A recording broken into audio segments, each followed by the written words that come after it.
ஐயா மோடி சட்டுன்னு அந்த வார்த்தையை சொல்லி விட்டாப்புல, சாதிவாரி கணக்கெடுப்பு நடத்துறோம்ட்டு. சாதிவாரி கணக்கெடுப்புன்னு நமக்கு தூக்கி வாரி போட்டுருச்சு.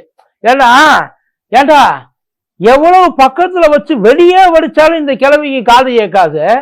இப்ப திடீர்னு எப்படி இதெல்லாம் கேட்டுருச்சு? ஏன்னா ஊரே நாடே எந்திரிச்சு கொந்தளிச்சுச்சு. எப்பயா நடத்த போறிய, ஏன் நடத்த மாட்டேன்றீங்கிறப்ப கல்லூரி மங்கிங்க மாதிரி அப்படியே உட்கார்ந்து இருந்தாங்க. நாங்க வாயை திறக்க மாட்டோமே, நடத்திடுவோமா? ஏன்னா ஆரம்பத்துல இருந்து எப்ப சாதிவாரி கணக்கெடுப்பு நடத்தணும் அப்படின்னாலும் இந்த பஜன்லால் சேட்டு மாதிரி வந்து படுத்துருவாங்க குறுக்க.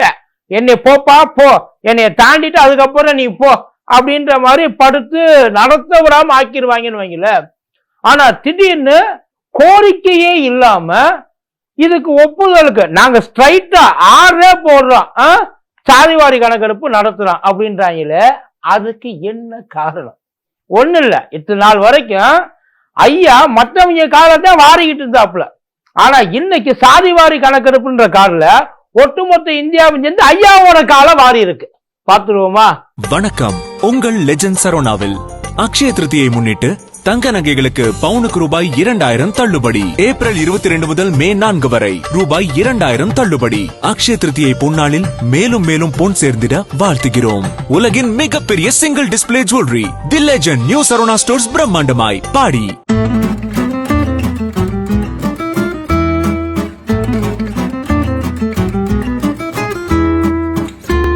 மதியம் நேருக்கு வணக்கம். இது மதியம் தர்பார் டா கூத்தடி கோப்பி. இந்த சாதிவாரி கணக்கெடுப்ப நடத்துறோம் அப்படின்னு சொன்னதுதான் போதும். ஆளாளுக்கு இங்கன்னு இல்ல, ஆல் ஓவர் இந்தியாவில் எல்லா ஸ்டேட்லயும் என்னாலதான் இது நடந்தது எல்லாரும் பேச ஆரம்பிச்சிட்டா. நல்லா கேட்டுக்கங்க, இது யாராலையும் நடக்க, முதல்ல இது இன்னும் நடக்கவே இல்லை. ஜஸ்ட் ஒரு அறிவிப்பு மட்டும்தான் வந்திருக்கு. என்னன்ட்டு சாதிவாரி கணக்கெடுப்பு நடத்துறோம். இந்தியாவில் முதல்ல சாதிவாரி கணக்கெடுப்பு எப்பல இருந்து எடுக்க ஆரம்பிச்சது? கணக்கெடுப்புன்றது 1881 ஆரம்பிச்சது.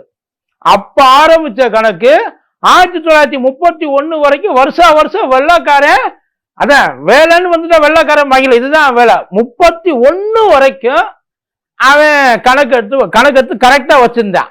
அவன் எடுத்துட்டு போன கணக்கத்தான் இத்தனை நாளைக்கு நம்ம ஃபாலோ பண்ணிக்கிட்டு வரோம். அதுக்கப்புறம் நம்ம கணக்கே எடுக்கலன்னு வைங்கள. 1941 எடுக்க வேண்டியது அந்த செகண்ட் வேர்ல்டு வார் வந்ததுனால அவங்களால அதை செய்ய முடியாம போயிடுச்சு. அதுக்கப்புறம் 47 சுதந்திரம், 51 எடுக்கிறதா இருந்தது, எடுத்தாங்க. ஆனா எடுக்கிறப்ப மக்கள் தொகை கணக்கெடுப்பு தான் எடுத்தாலே தவிர அந்த சாதிவாரி கணக்கெடுப்புன்றத அவங்க உள்ளேயே சேர்க்கல. அவங்க சேர்த்தது 2 பிரிவு, இந்த எஸ்சி அண்ட் எஸ்டின்னு இருக்கு இல்லைங்களா, அந்த ஸ்கெடியூல்டு கேஸ்ட், அதுக்கப்புறம் ஸ்கெடியூல்டு ட்ரைப், அவங்களுக்கு மட்டும் சேர்த்தாங்க. ஏன்னா அவங்கள வந்து இந்த சமுதாயமும் அதுல இருக்கிறவங்களும் அவங்கள அப்படியே வச்சிருக்கணும் நினைச்சாங்க. ஆனா அப்படியெல்லாம் இருக்கக்கூடாது, அவங்களும் வரணும் அவளும் வரணும் அப்படின்றதுக்காக அவங்கள கொண்டாந்து உள்ள சேர்த்து அவங்களுக்கான அந்த இட ஒதுக்கீட்டுகளை உள்ள சேர்த்தாங்க. இதுதான் சாதிவாரி கணக்கெடுப்போட ஹிஸ்டரி இது நாள் வரைக்கும். இப்ப 2011 ஒரு மக்கள் தொகை கணக்கெடுப்பு எடுத்தாங்க. அந்த 2011 எடுத்தது 2021 வர வேண்டியது. 2011 எடுத்த அந்த மக்கள் தொகை கணக்கெடுப்ப கூடவே சாதிவாரி கணக்கெடுப்பும் எடுத்ததாக ஒரு தகவல். ஆனா அத எந்த இடத்துலையும் வெளியில வரவிடாம பார்த்துக்கிட்டாங்க, இதை விடக்கூடாது. அதுக்கும் குறுக்கால வந்து விழுந்தது இவங்க தான். எப்ப நீ ஒண்ணு இல்ல, இப்ப இந்த 2024 தேர்தல் இருக்குல்ல, அந்த தேர்தல்ல காங்கிரஸ் கையில எடுத்த ஒரு மிகப்பெரிய விஷயம், எப்படி இங்க உதயநிதி ஸ்டாலின் என்ன ஒரு செங்கலை எடுத்து ஊரையே அல்லோலப்படுத்தினாப்லையோ அதே மாதிரி காங்கிரஸ் கண்ட்ரி ஃபுல்லா கலக்குனது இந்த சாதிவாரி கணக்கெடுப்பு எடுத்துதான். ஏன் ஜாதிவாரி கணக்கெடுப்பை எடுக்கணும் அப்படின்ற ஒரு கேள்வி எல்லாருக்கும் இருக்கு. ஏன்னா பல பேருக்கு இந்த சாதிவாரி கணக்கெடுப்பெல்லாம் வேஸ்ட், இதெல்லாம் கொண்டாந்து உள்ள வச்சு என்னத்தை சாதிக்க போறிய அப்படின்னு சொல்லி பெரிய பெரிய ஆளுகளே பேசுறாங்க. ஆனா அதோட நீடு இங்க இருக்கு. அவங்க எதுக்கு அதை சொல்றாங்கன்னு தெரியல. ஆனா சாதிவாரி கணக்கெடுப்பு எடுக்கிறதுக்கு இல்ல, அதை எடுக்கிறதுலயும் ஏகப்பட்ட பிரச்சனைகள் இருக்கு, புதுசா கிளம்பும். ஆனா இருக்கிற பிரச்சனையை சார்ட் அவுட் பண்றதுக்கு வேற வழி கிடையாது. இந்த சாதிவாரி கணக்கெடுப்புல எல்லாரும் பல பேர் பொது பட்டியல உட்கார்ந்து போராடிட்டு இருக்காங்க. அவங்களுக்குன்னு கிடைக்க வேண்டிய விஷயங்கள் ஒரு சில குரூப்புக்கு, அதாவது 10 பேருக்கு பசிக்குது, அவங்களுக்கு 100 பேர் சாப்பாட்டை கொண்டு போய் கொடுக்கிறது. 100 பேருக்கு பசிக்குது, அவங்களுக்கு 10 பேர் சாப்பாடை கொண்டு போய் கொடுக்கிறது. இதுதான் வெரி சிம்பிள், வேற எதுவுமே கிடையாது. இந்த பாசக ஆட்சிக்கு வந்தோடனே 2014 அவங்க மும்புறமா முறைக்க நிறைவேற்றின ஒரு சட்டம் ஒண்ணு இருக்கு. அதுதான் இடபிள்யூஎஸ், எக்கனாமிக்கலி வீக்கர் செக்ஷன். ஒரு 10% எடுத்து கொடுத்தான். இல்ல இடஒதுக்கீடுன்ற அந்த ஒரு உண்மையில அம்பேத்கர் இருந்தா இவங்க படத்துல பாட்டை பார்த்துட்டு எவனுக்குமே இடஒதுக்கீடு வேண்டாம், போய் தொலைங்கடான் இருப்பாரு உண்மையிலேயே. ஏன்னா இடஒதுக்கீடுன்றது வறுமையினாலேயோ பசி பட்டினி, உண்மையில அதுக்கான இடஒதுக்கீடு இந்தியாவில் கிடையாது. ஒதுக்கப்பட்டவர்களுக்காகவும் ஒடுக்கப்பட்டவர்களுக்காகவும் தாழ்த்தப்பட்டவர்களுக்காகவும் எவன் மேல வரக்கூடாதுன்னு ஒருத்தன் உட்கார்ந்து டிசைட் பண்றான் பார்த்தீங்களா, அவனை முறிச்சு கட்டிட்டு இவனை மேல தூக்கிட்டு கொண்டு வர்றதுக்காக மட்டும்தான் இடஒதுக்கீடுன்றது. இந்த இடஒதுக்கீடு 50% தான் இது பண்ணணும், வேற நீங்க 50%க்கு மேல தாண்டக்கூடாது அப்படின்னு உச்ச நீதிமன்றம் ஒரேடியா போட்டுச்சு. ஆனா அவங்களுக்கெல்லாம் முன்னாடி தமிழ்நாட்டில் போராடி 69% செக்யூர் பண்ணி வச்சு சாதிச்சு இன்னமும் அதை அசைக்க முடியாத அளவுக்கு 69% இடஒதுக்கீடு தமிழ்நாட்டில் இங்கே இருக்குது. இன்னும் தமிழ்நாட்டில் அந்த இடபிள்யூஎஸ் கொண்டு வந்த அந்த 10% இம்ப்ளிமெண்ட் பண்ணா அது 79% பண்ணல. ஆனா மற்ற ஸ்டேட்ல எல்லாம் பண்ணிட்டாங்க. அது இந்த 50%க்கு அப்பாற்பட்டது. இந்த இடஒதுக்கீடு கொண்டு வந்தது எல்லா இடத்துலையும் இவங்களுக்கும் ஒரு இடம் வேணும், இவங்கெல்லாம் எங்கேயும் தள்ளிடக்கூடாது அப்படின்றதுக்காகத்தான். இப்ப இதுல உள்ள ஐயா அறிவிப்பு கொடுத்தாருல்ல, இதெல்லாம் இடஒதுக்கீடுக்கான விஷயங்கள். ஐயா அந்த சாதிவாரி கணக்கெடுப்பை நாங்க நடத்துவோம். எல்லாரும் சொல்றாங்க இது பீகாருக்காக பண்றாரு, ஒரு ஸ்டேட்டுக்காக பண்ற அளவுக்கு இந்த விஷயம் ஒத்து கிடையாது. முதல்ல அதனால உண்மையிலேயே பாஜகவோட பயங்கர மாஸ்டர் ஸ்ட்ரோக் இது. அறிவிப்பு மட்டும்தான், முதல்ல நல்லா தெரிஞ்சுக்க. இவங்க இது வரைக்கும் அவங்க அடிக்கல் நாட்டினது எத்தனை மேல எலும்பி இருக்குன்னு எல்லாருக்குமே நல்லா தெரியும். இப்ப அந்த ஐயா சொன்னது வெறும் அந்த பீகாரோட ஸ்டேட்டுக்கு மட்டும் இல்ல, அடுத்தடுத்து வரக்கூடிய எல்லா ஸ்டேட்டோட எலெக்ஷனுக்கும் ஒட்டு மொத்தமா. ஏன்னா அவங்களுக்கு நல்லா தெரியும், சாதிவாரி கணக்கெடுப்பு அப்படின்னோடனே டப்புனு பிரிண்ட் அவுட் போட்டு எடுக்கிற மாதிரி உடனே வந்துடுற விஷயம் கிடையாது. நாடு முழுக்க எவ்வளவு பேர் முதல்ல அதுக்கு எவ்வளவு செலவாகும் தெரியுமா? குறைஞ்சபட்சம் 12,000 கோடி ரூபாய் செலவாகும்னு சொல்றாங்க. அந்த கணக்கு தெரிஞ்சவங்க சொல்றாங்க. அந்த 12,000 கோடியில ஒன்றிய அரசு ஒதுக்கி இருக்க நிதி எவ்வளவு தெரியுமா? ஒரு 540 கோடி ரூபாய். இப்ப பீகார்ல ஐயா நிதிஷ்குமார் எடுத்தாப்புல ஒரு சாதிவாரி கணக்கெடுப்பு, அதுக்கு அவர் செலவு பண்ண தொகையே 500 கோடி ரூபாய். ஒரு மாநிலத்துக்குள்ள அந்த சாதிவாரி கணக்கெடுப்பை எடுக்கிறதுக்கு அந்த மாநிலத்தோட முதலமைச்சர் ஒதுக்கின நிதி 500 கோடி. இங்க ஒன்றிய நாடு முழுக்க சாதிவாரி கணக்கெடுப்பை எடுக்கிறதுக்காக ஒதுக்கின நிதி 540 கோடி. அவ்வளவு பினான்சியல் மேனேஜ்மெண்ட்ல உட்கார்ந்து இருக்காங்க. இல்லப்பா எல்லாரும் கேட்டா அதெல்லாம் உங்களுக்கு தெரியாது ஐயா, இங்க அவரோட நெளிவு சுழிவெல்லாம் உங்களுக்கு எப்படா தெரியும்? அதெல்லாம் ஐயா பண்ணுவார், 540 கோடியில் ஐயா பண்ணுவார், உங்களுக்கு எங்க எரியுதும்பாங்க. இதைத்தான் சொல்லுவாங்க. அவர் பண்ணுவார். எப்போ பண்ணுவாரு? அவங்க இன்னைக்கு 2026 நாங்க வேலையை தொடங்குறோம் அப்படின்னு அவங்க சொல்றாங்க. வேலையை தொடங்குறதுன்னா இந்த வேலைக்கு குறைஞ்சபட்சம் ஆல் ஓவர் கண்ட்ரில ஒரு 30 லட்சம் பேராவது வேலை வைப்பாங்க. நிஜமா சார்? ஏன்னா வீடு வீடா, தெருவா இல்ல, ஊரா இல்ல, வீடு வீடா போகணும். 30 லட்சம் பேர் வேலை பார்க்கணும் குறைஞ்சபட்சம். அந்த 30 லட்சம் பேருக்கு முதல்ல நீ ட்ரைனிங்கை முடிக்கவே 2 வருஷம் ஆகும் சார். அந்த ட்ரைனிங்கை முடிச்சு அதுக்கப்புறம் அவங்க ஃபீல்டுக்கு போய் டேட்டாவை கலெக்ட் பண்ணி அதை கொண்டாந்து கொடுக்கறதுக்கு குறைஞ்சது, அதாவது 29 சும்மா, இன்னும் வேலையை ஆரம்பிக்கவே இல்லை. எப்ப அதுக்கு நிதி ஒதுக்கி, எப்ப அதுக்கு ஆளை எடுத்து அவங்களுக்கெல்லாம் ஐடி கார்டு கொடுத்து, இது முழுக்க ஸ்டேட் கவர்மெண்ட்டுக்கு தலையே இடாது, சென்ட்ரல் கவர்மெண்ட் தான். ஸ்டேட் கவர்மெண்ட் தலையிட வேண்டான்ட்டாங்க. நீங்க பண்ணாதீங்கன்ட்டாங்க. உண்மையிலே ஸ்டேட் கவர்மெண்ட், நம்ம ஸ்டேட் கவர்மெண்ட் இதை பண்ண மாட்டேன்னு சொன்னதுக்கு அர்த்தம், நான் பண்ணாலும் இவங்க என்னை ஏத்துக்க மாட்டாங்கடா, கடைசியில பீகாருக்கு என்ன ஆச்சோ தெலுங்கானாவுக்கு என்ன ஆச்சோ அதுதான் நமக்கு ஆகும். டோட்டல் வேஸ்ட், தூக்கி போட்டுருவாங்க. ஆனா இதுல வேலை பார்க்கறதுல இன்னொரு பெரிய பிரச்சனைனா இந்த இவ்வளவு வேலை கண்ட்ரோல், ஏன்னா இது ரொம்ப சென்சிட்டிவான விஷயம். சின்னதா லைட்டா எங்கேயாச்சும் பசகாச்சுன்னு வைங்கல பிரிச்சிருவான். அதாவது ஒரு ரிப்போர்ட் சப்மிட் பண்ணணும்.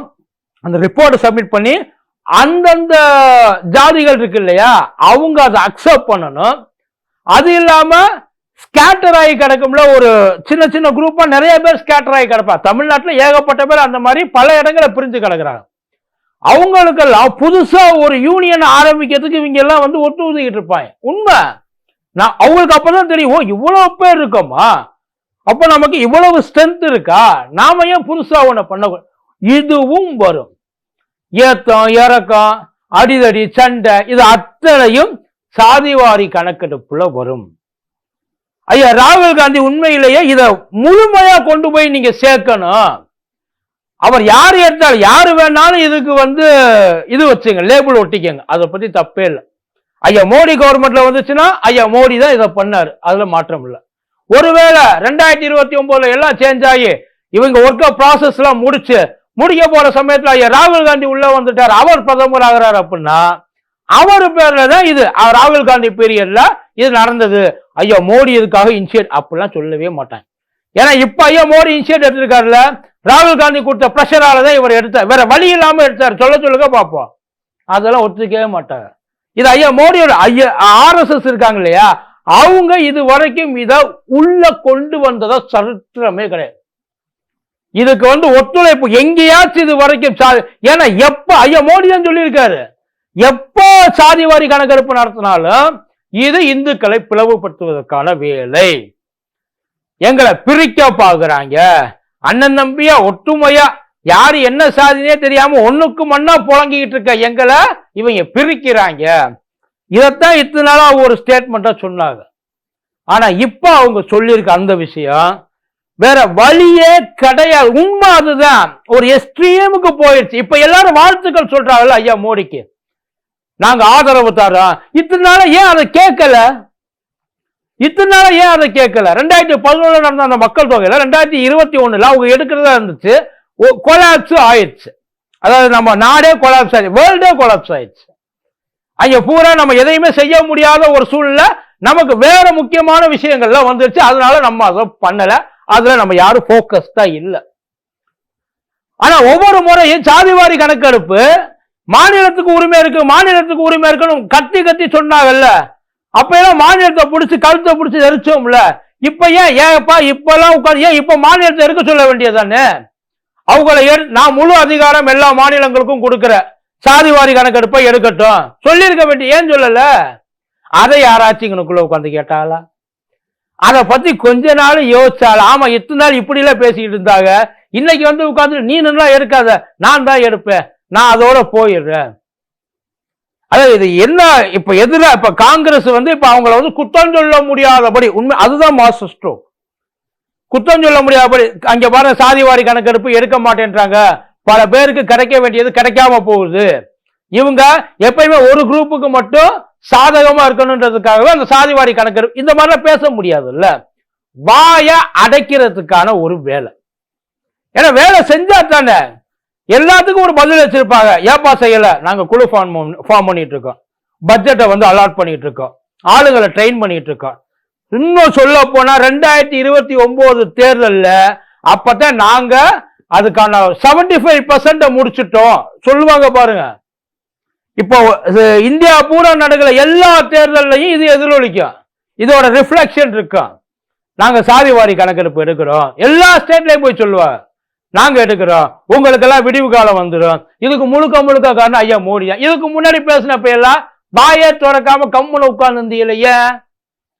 அப்போ உள்ளுக்குள்ள வேற என்ன வச்சிருந்தீங்க, உள்ளுக்குள்ள வேற எண்ணம் என்ன வச்சிருந்தீங்க, அதைத்தானே கேட்பாங்க. ஆனா அதை இங்க யாருமே கேட்கறதுக்கு தயாரா இல்ல. அப்பாடா ஒரு வழியா ஆயிடுச்சுப்பா. கர்நாடகாவில கூட நடத்தினதா கேள்வி, ஆனா அது சைலண்ட் ப்ராஜெக்டா போயிருக்கு. அதுலயுமே சில சிக்கல்கள், அந்த ஸ்டேட் கவர்மெண்ட் எடுத்ததுல இது கிடையாது அது கிடையாது, கூட இருக்கு கம்மியா இருக்குன்றதுனால எடுத்த சர்வேயே அவங்க ஒழிச்சு வச்சுட்டாங்க, புதைச்சிட்டாங்க. ஒளிச்செல்லாம் கூட வைக்கல. இவ்வளவுதான். இப்ப அவங்க எடுத்திருக்கக்கூடிய அந்த ப்ராஜெக்ட் அப்படின்றது ஆல் ஓவர் இந்தியாவை அத்தனை பேர் ஒரே நேரத்துல அமுக்கிறதுக்கான ப்ராஜெக்ட். எங்கேயுமே இனிமே இத கேள்வியை கேட்க முடியாது. மற்றபடி இப்ப பீகாருக்கு போனோம்னா பீகாருக்கு மட்டும் இல்ல, பீகார்ல இருந்து ஸ்டார்ட் பண்ணி அதுக்கப்புறம் பேசுவாங்க. ஐயா நிதிஷ்குமார் எங்களுக்கு சொன்னாரு, அவருக்காக நாங்க இதை பண்றோம். நிதிஷ் கால வாரம் இப்ப இந்த இடத்துல நிதிஷை டம்மி ஆக்கிட்டு ஐயா மோடி மேல தூக்கி வருவார். நல்லா தெரிஞ்சுங்க, ஐயா மோடி எந்த அளவுக்கு ரொம்ப நுட்பமா பண்றோம், பிரில்லியண்டா பண்றோம் நினைச்சிட்டு இருக்காரோ அதை அப்படியே திருப்பி போடக்கூடிய திறமை நிதிஷுக்கு இருக்குது. அவர் சட்டுன்னு ஒண்ணு இல்ல, நான் எடுத்து கொடுத்த அந்த சாதிவாரி கணக்கெடுப்பு நான் முழுசா எடுத்திருக்கேன், என் மேல நம்பிக்கை இல்லை, இதை வச்சுக்க அப்படின்னு சொன்னா என்ன பண்ணுவாரு? இல்ல அதெல்லாம் செய்வாரு. ஏன்னா அப்படி பண்ணாதான் நிதிஷ்குமாரோட வேல்யூ மேல போகும். இல்லைன்னா அவ்வளவுதான். இது ஒண்ணு இல்ல, டம்மி பீஸ். அந்த இடத்துல இப்ப அங்கேதான் இதை வச்சுதான் எல்லா இடத்துக்கும் இப்ப ஊர்வலம் போறாங்கன்னு வச்சுக்கோங்களேன். சாதிவாரி கணக்கெடுப்பு நடத்துறது நல்லது, உண்மையிலே நல்லது. யார் யாருக்கெல்லாம் வேணா வெறும் சாதிவாரி கணக்கெடுப்போட நிப்பாட்டிடக்கூடாது. அதாவது ஒரு குறிப்பிட்ட சமுதாயம் இருக்கு, அந்த சமுதாயத்துல இவ்வளவு பேர் இருக்காங்க, அதுக்காக இவ்வளவுங்களுக்கு இந்த இதெல்லாம் வேணும், அது கிடையாது. எவ்வளவு பேர் இருக்காங்க, அதுல எவ்வளவு பேர் படிச்சிருக்காங்க, சமூக ரீதியா எப்படி இருக்காங்க, பொருளாதார ரீதியா எப்படி இருக்காங்க, அரசாங்க வேலையில எப்படி இருக்காங்க, டெவலப் ஆயிருக்காங்களா இல்லையா, ஒருவேளை டெவலப் ஆகலன்னா அவங்களுக்கு என்னென்ன செய்யணும். இல்ல சில சமுதாயங்களுக்கு எதுவுமே கிடைக்கல, எல்லாருமே ரொம்ப கஷ்டப்படுறாங்க, அவங்க அப்படி போனாத்தான் இந்த சாதிவாரி கணக்கெடுப்பு அப்படின்றது உண்மையிலே வேலிடான ஒண்ணா இருக்கு. ஜஸ்ட் நம்பர்ஸ், ஒரு லாட்ல இவ்வளவு இருக்கு அப்படியெல்லாம் போனா அது வெறும் அதுக்கான அந்த ஆக்ஷன் எடுக்கிறப்போ மறுபடியும் இதே மாதிரியான குழப்பங்கள் வரும், ஏத்துக்க மாட்டாங்க. அவ்வளவு சீக்கிரம் ஒத்துக்கிறதுக்கு இங்க யாரும் தயாரா கிடையாது. ஏன்னா எல்லாருக்கும் இங்க தேவைகள் இருக்கு, அவங்க கூட இருக்கிறவங்க முன்னேறணும்ன்ற ஆசை இருக்கு. ஆனா அதுக்கான வழிகள் சரியானபடி இருக்குமா? வெறும் வார்த்தையால ஒரே ஒரு அனௌன்ஸ்மெண்ட், சாதிவாரி கணக்கெடுப்பு, அத்தனை பேரும் சைலண்ட் ஆகிட்டாங்க. இது எந்த அளவுக்கு ப்ரோக்ரஸிவா அவங்க ப்ராசஸ் பண்றாங்க அப்படின்றதுதான் இப்ப எல்லாரும் கேட்க வேண்டிய ஒரு கேள்வி. அந்த இடஒதுக்கீடு அடிப்படையில் அவங்களுக்கு கொடுக்க வேண்டிய, அவங்களுக்கு நியாயமா போய் சேர வேண்டிய விஷயங்கள் என்னென்ன அதை அனலைஸ் பண்ணணும். இது வெறும் ஜஸ்ட் ஒரு கவர்மெண்ட் ஒரு கணக்கெடுப்பா மட்டும் விட்டுட்டு போய், இன்னும் சொல்ல போனா அவங்க சாதிக்குள்ள அவங்க ஒரு கணக்கு எடுத்து வச்சிருவாங்க. இப்ப இவங்க எடுக்கிறதுக்கு முன்னாடி அதை கிராஸ் வெரிஃபை எல்லாம் பண்ணுவாங்க. இது எவ்வளவு பெரிய விஷயத்துல ஐயா அசால்ட்டா சொல்லிட்டு போயிட்டா வழக்கம் போல. ஆனா முதல்ல இதுக்கெல்லாம் வேலையை ஆரம்பிக்கணும்.